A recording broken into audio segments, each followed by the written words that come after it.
Today's topic is like a coin, one object with two sides.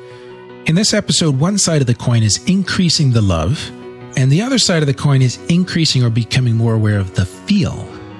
It's not only deepening our love, but becoming more aware of how and when we actually are aware of that feeling in our bodies. The Marriage Podcast for Smart People is designed to help busy couples like yourselves move away from conflict and unhappiness to build a marriage you'll love today and treasure for a lifetime. This podcast is made possible by listeners like you. Learn how you can help save marriages, prevent divorces, and keep families intact by going to oyf.support. Once again, that website is oyf.support. And now, here are your hosts, Caleb and Valinda Simone Gandel from Only You Forever. Welcome to the Marriage Podcast for Smart People. If you want to build a thriving, passionate marriage where you can feel the love, we've got the research, the truth, and the answers you're looking for. This episode is going to build your emotional intelligence. This is episode number 188, and today we're going to be talking about how to increase the love you feel toward your spouse. And last week, we talked about the art and science of hugging. Kind of got us a head start on this love feeling thing. Worth going back and checking out. Make sure you hit the subscribe button so you don't miss any upcoming shows. And even if you're struggling with your marriage and you're wondering how to increase the love, we offer sound research-based advice. Most of all, we offer hope. Let's get into the topic of feeling more love. We're going to start with the feeling side. Okay. So this begins with learning to label love. Now, feeling emotions such as love happens in two steps, often subconscious. And, I think some people who are quite adept with their emotions will be sitting there thinking like, why do we need to talk about this? Like, you're just making it nerdy. We all know how to do this. But for guys like me, where like our feelings were like good and, not good when we kind of started life and we had to learn to develop that emotional intelligence, it's good to know like how you can actually break this down and kind of get some detail out of your body so you know what you're going through, right? Okay. Now, these two steps. First, experiencing the sensations and the bodily experiences. So don't forget that a feeling is called that. It's called a feeling because you feel it. Sometimes it's helpful to say it like this. We'll use love as an example. Okay. Love's an emotion. When you experience that emotion, you know you are experiencing it because you feel it in your body. Okay. Just like maybe a more obvious one would be fear, right? You know you have fear because you can recognize that sensation somewhere in your body. You can identify where that's landing. Yeah. Otherwise, how would you know you're experiencing that emotion? It has to register in the body as a feeling. That's why it's called a feeling. Okay. That's your felt emotion, okay? So the next thing to do is to interpret and label that bodily sensation as a specific emotion. So how do you know what that is? Like you got this thing somewhere in your body. How do you know what it's called, right? Yeah. And usually you do that based on the context. That's one way. I'm with Verlinda and, we're really enjoying what's happening. So this must be love kind of thing, right? Or, something new is going on. This must be joy or delight. Or we just got informed that someone we love died. This must be sadness. This must be grief. Okay. Right? Yeah. So you do that based on the context, but you can also do it based on starting to build a history of when you've experienced that bodily sensation before as well, right? So when I first meet with clients who are not very aware of their own emotions, and by the way, that what I just said before I go into this, that's based on the assumption that everybody has emotions. People often say, I don't have emotions, but what's happening is your body is emoting, but you're not recognizing it because you haven't trained yourself to do this. Okay. So that's what we're helping you with here at the start, okay? So when I first meet with clients who are not very aware of their own emotions, I often ask them, what are you feeling in your body? And they'll describe it very physically. Tightness in my chest or tension in my neck, or I have a warm spot right here, maybe pointing to one part of their chest. And then I'll ask, and when have you felt that in the past? And the gears will start to turn. And pretty soon we've started to catalog just from doing that, our feelings and becoming aware of them. Training. Okay. It's really developing an awareness, right? Yeah. This happens for positive and negative emotions. So someone who starts to shake or experiences a rise in their heart rate when seeing a spider would interpret that as fear.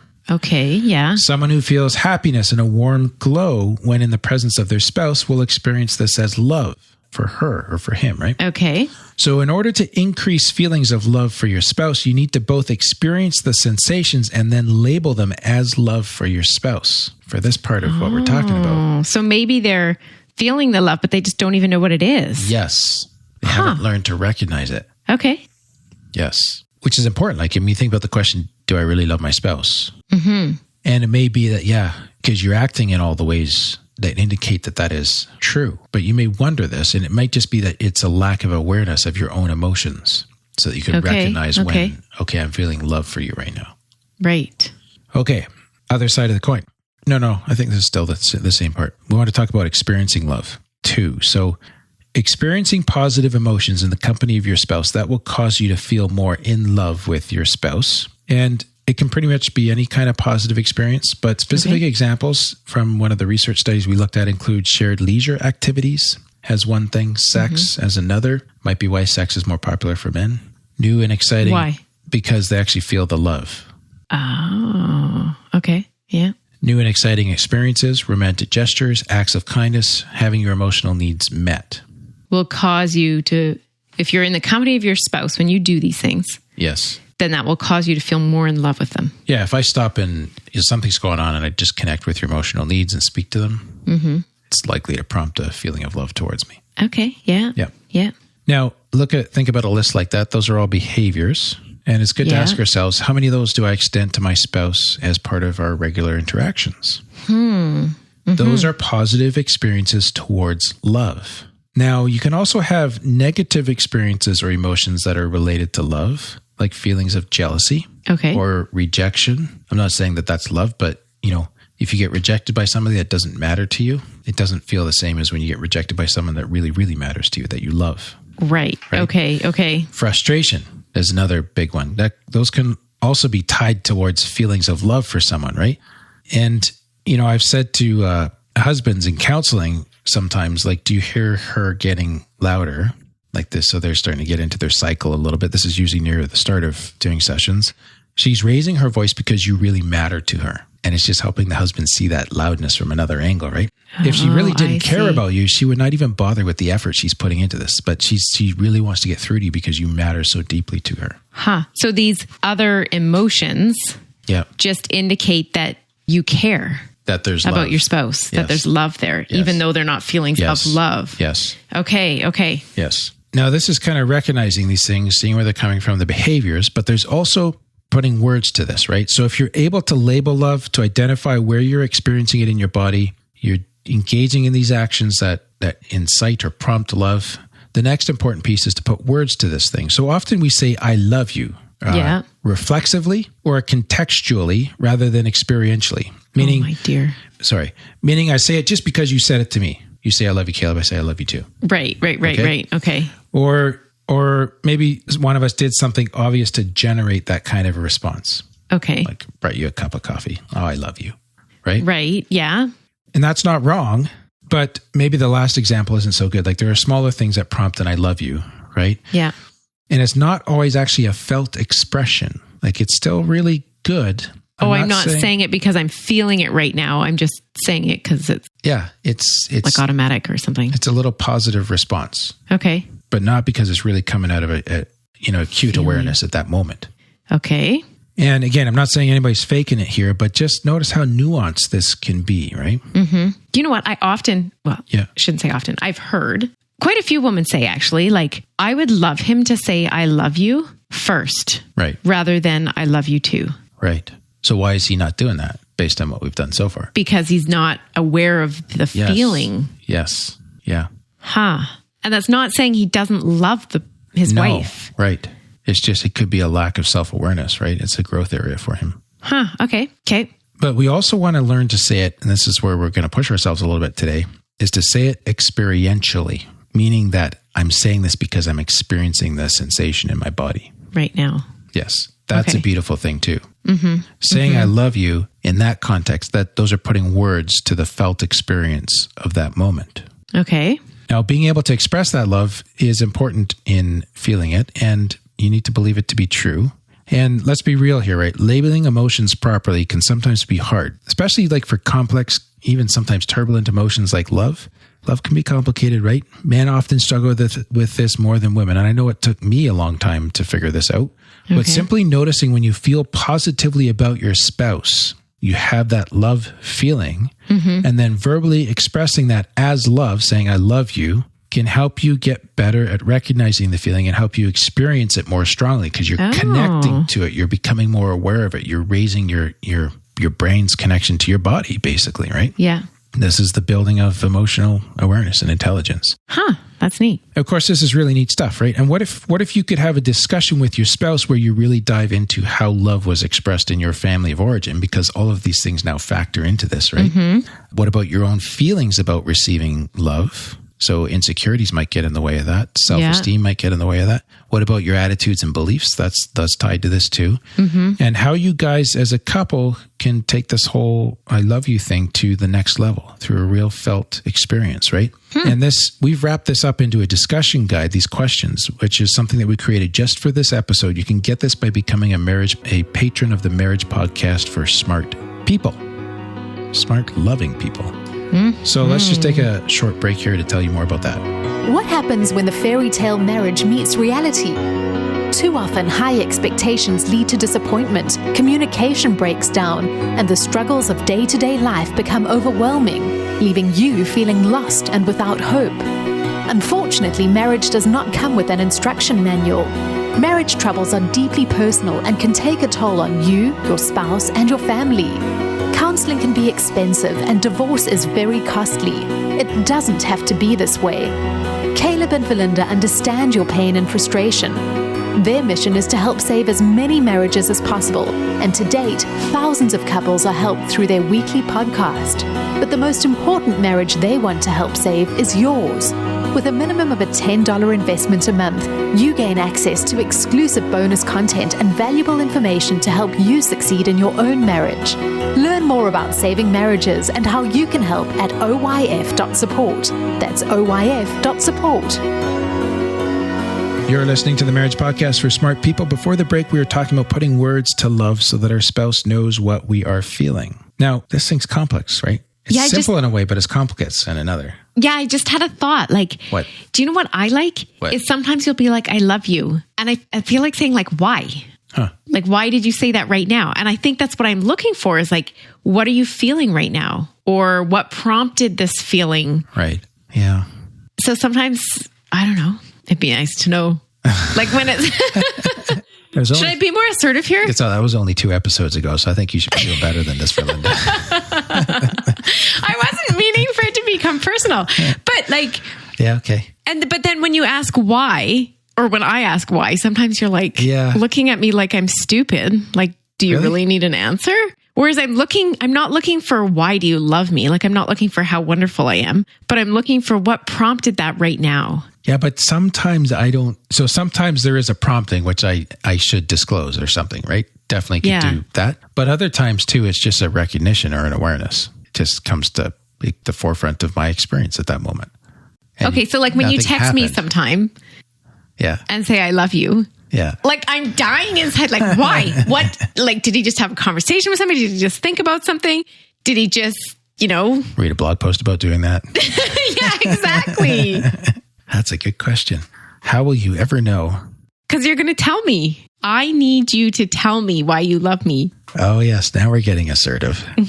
I'll try to do better at that. All right. Okay. So some personal characteristics or traits can affect a person's ability to feel the love. Okay. I'm not talking about receiving this, about recognizing it in yourself still. Oh, right? okay. So this is from a research study in 2013. One is self-perception. Not thinking of yourself as a romantic or loving person reduces your capacity to feel love.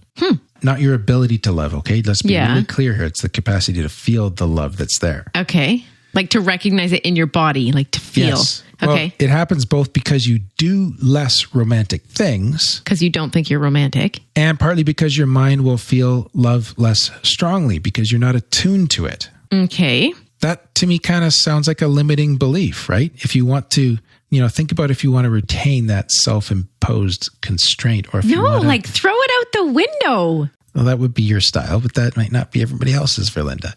Oh, yeah. But I think you should still consider my wife's suggestion. Okay. Like, why would you want to constrain that though? Like, why not? Why would you just not want to feel it all? Well, that's a good question. And that's one of the reasons why I love you so much is because you're so passionate about things. Yeah. But not everybody's created that way. Right. Not that We'll tell you what, listeners, let's talk to the listeners here. If you can tell me why you would want to hold on to this constraint that you're not romantic or loving, like, please email me, like, shed some light on this for me. And she will fix you. No, I didn't say that. This is for my own understanding. Well, I might try, but this is for my own understanding. Yes. Yeah, good idea. Let's do that. Okay. We can learn stuff too. Okay, second item. What was the first item again? Self-perception. You don't think of yourself as a romantic person. Yeah. Okay. Which is entirely unacceptable. No, it's just an area of growth. Yeah, Verlinda thinks you're all flawed. I didn't say that. Well, aren't you implying that? Like, this is where like a little bit of therapeutic tentativeness could be, Well, I was trying to do the curiosity could thing. make some curiosity, like, where is that self-perception? I'm going to drag it out there and throttle that thing to death. I was saying that Yes. if you have this, let me know because I'm curious. Now you're just being defensive. Okay, let's just go on to number 2. Okay, self-esteem. Mm-hmm. Thinking that you're not lovable, this is more serious, right? Or not worthy of love will reduce your willingness to feel love out of a fear of rejection. So if I kind of stretch too far, I'm putting myself in a risky spot now. Right. Because what if they reject me? Then that's going to feel worse than... So that dampens your ability to feel love because you're protecting your own sense of fragility. Like, I'm fragile here. Right. Or risk. And then at that point, you're concentrating on those feelings of like protecting yourself and safety rather than the softer love emotions. Yes. Okay. Now, if you have a safe spouse, how could you, think about making a little bit more room to feel love, to take that risk and see what happens? Or are you bringing devastation from another relationship, maternal, paternal neglect, maybe even a previous romantic relationship to this one, and it's informing it in a way that's strong but not necessarily relevant anymore?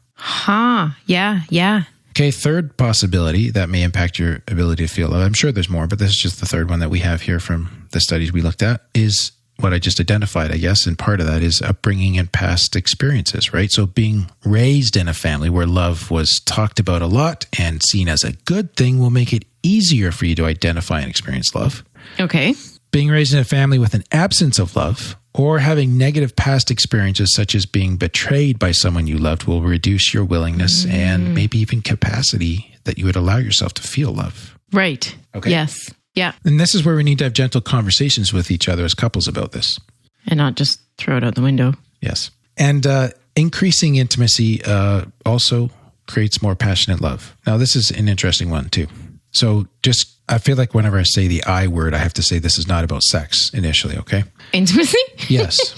Okay. So intimacy is the whole person thing. That's what I mean. Yes. So a couple researchers in 1999, they found that feelings of passionate love are highest while intimacy is increasing. Okay. So when intimacy is stable, whether the intimacy is high or whether that intimacy is low, when it's stable, passionate love may be low. But while intimacy is increasing, passion becomes higher.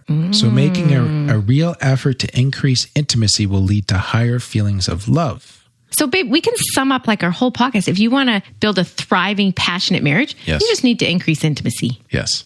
So you're probably wondering then, how do we increase intimacy? Well, the common methods for increasing intimacy from, again, another study in 2005 are 1, openness and disclosure. 2, sex. Please do not just focus on that alone. 3, supportiveness. 4, togetherness. Thinking of yourselves as a we rather than an I. Okay. Right? Okay. And making choices for the benefit of both rather than one. Now, I want to unpack the first one, the disclosure one, the openness, because that's a super tool for increasing intimacy. Okay. There's this thing like individual and joint disclosure when it's shared. That increases love. Sharing your honest thoughts and emotions with your spouse increases intimacy. That increases feelings of love, especially if your spouse is good at responding to and affirming the emotions that you disclose. Here's an interesting piece of research too. Think about a double date, or think about those times when you've talked about your relationship with another couple, like you guys and it's another couple. Yeah. Or us guys and another couple, whatever. Right? So again, a group of researchers, 2014, they found that asking couples to discuss their relationship with another couple increased the feelings of love that the spouses felt for each other. So if you and I went on a double date and we talked about a relationship with another couple, we would feel more love for each other. You and I would. You and I would. Huh. Now, this effect also was mediated by how responsive the other couple is to your disclosure. Like they have to be good receptors and reflectors of this, or whether it's like, these people are weird. Like, we just listen to their podcast. We don't really want to go on a double date with them. But having other couple friends who are good at listening to and supporting you guys can actually increase the love that you feel between yourselves as a married couple. That's cool. That's really neat. Hey, I didn't know that. Yeah. Another thing you can do is you can spend time together to foster love. Spending time together increases intimacy and can increase feelings of love. This is true of shared leisure and having exciting new experiences together, but it's also true of sharing quiet company time, like just hanging out, right? Mm-hmm. Simply being together, relaxing in each other's company is a great way to increase intimacy, leading to higher feelings of love. Probably why people have more sex on vacations.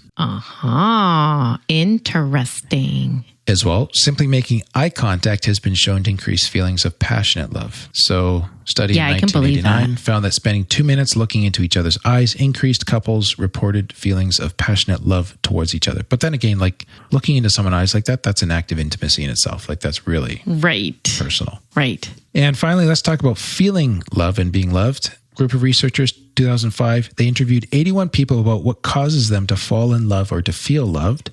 And the most commonly reported cause of increases to your own feelings of love was receiving love and positive feelings from your spouse. Okay. So receiving love and positive feelings from your spouse. And that will increase your feeling of love.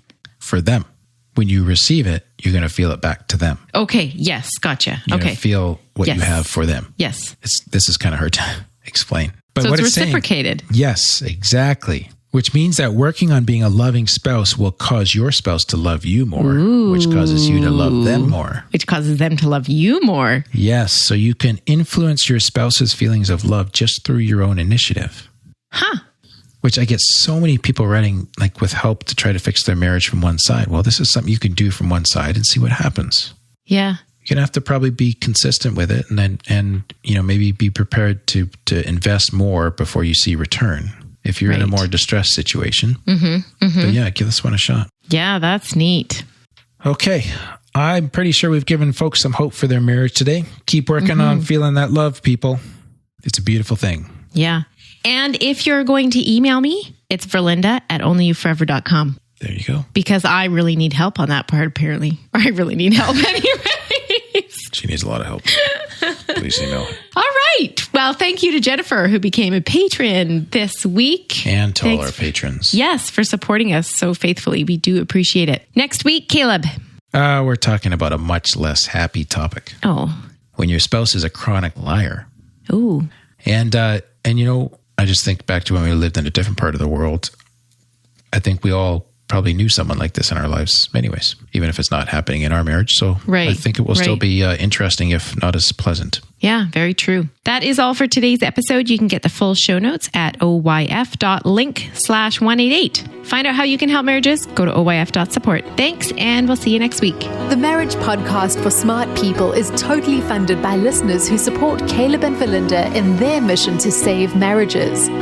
If you would like to be part of this worthy cause, open your web browser to oyf.support.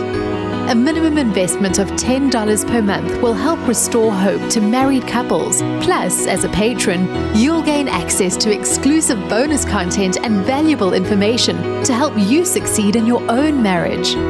Go to the website oyf.support now for more information. Thanks for listening to the Marriage Podcast for Smart People from Only You Forever.